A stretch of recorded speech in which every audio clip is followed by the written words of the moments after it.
Ramiatrika ny tanjoko ao miazony lalako ka tsy manaraka anao de fantatro fa any ankady aho no mandeha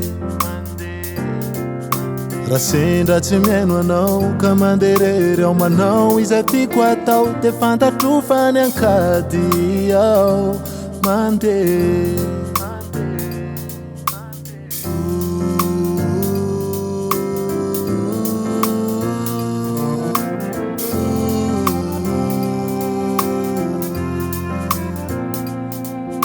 Raha miatrika ny tanjoko ao miazony lalako ka tsy manaraka anao de fantatro fa ny ankady aho no mandeha raha sendra tsy miaino anao ka manderery aho manao izay tiako atao de fantatro fa ny ankady aho no mandeha. Rifoko aho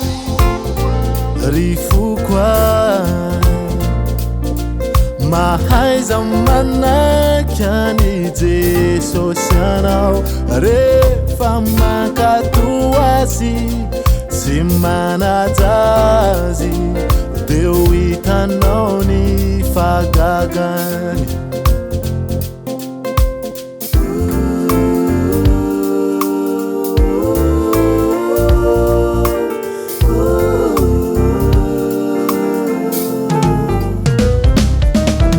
Raha miatrika ny tanjoko ao miazony lalako ka tsy manaraka anao de fantatro fa ny ankady aho no mandeha raha sendra tsy miaino anao ka manderery aho manao izay tiako atao de fantatro fa ny ankady aho no mandeha. Rifoko aho